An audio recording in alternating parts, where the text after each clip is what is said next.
Il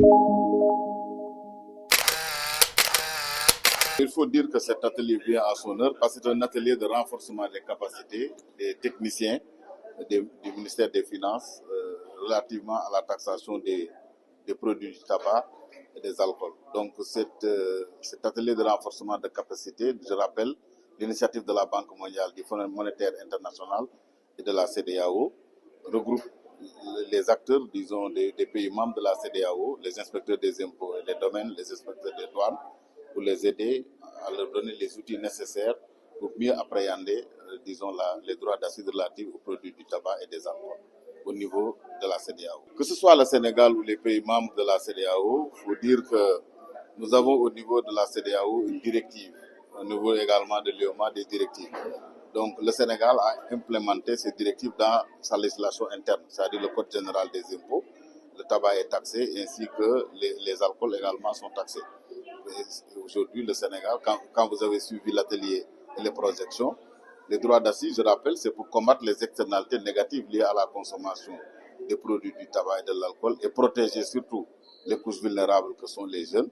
Et le Sénégal, à la matière, effectivement, a bien internalisé les directives de l'UEMOA comme celle de la CEDEAO pour un dispositif de suivi traçabilité de ces produits du tabac et éventuellement qui va couvrir les alcools et qui nous permettra de suivre avec une précision chirurgicale toute la consommation d'alcool au niveau et de tabac au niveau du Sénégal et lutter efficacement contre le commerce illicite de ces produits-là et la contrebande de façon efficace. Les pertes économiques, c'est surtout lié à la contrebande parce que comme vous le savez, à chaque fois qu'il y a une taxation, il y a des structures qui évoluent en marge de toute légalité fiscale. Et la contrebande, aussi bien le tabac que les alcools, au niveau de l'Afrique, on les évalue à plus de 70 milliards. Et ça, même dans une partie, ça a financé le terrorisme dans cette. Donc, vous voyez que c'est extrêmement sérieux.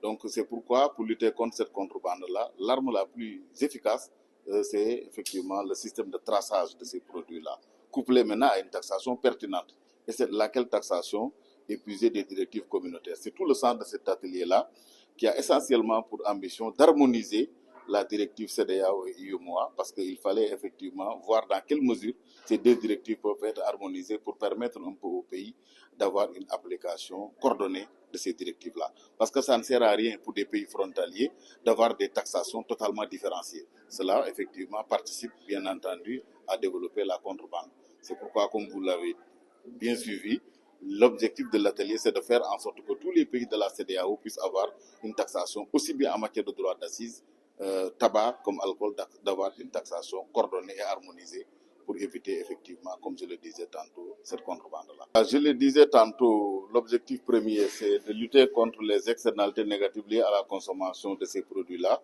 Donc l'objectif n'est pas budgétaire, l'objectif c'est surtout social, comme vous l'avez dit. C'est pour éviter effectivement que les couches vulnérables ne consomment de façon outrancière l'alcool comme le tabac.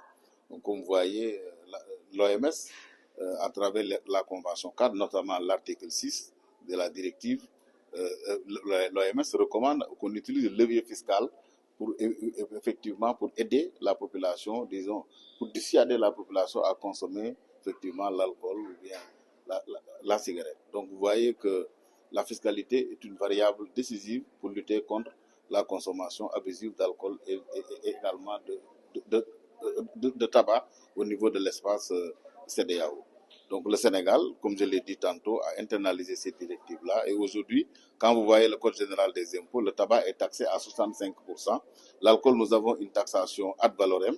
Et nous avons également une taxe additionnelle qui est spécifique. Donc vous voyez que l'alcool est taxé, est lourdement taxé, ainsi que le tabac.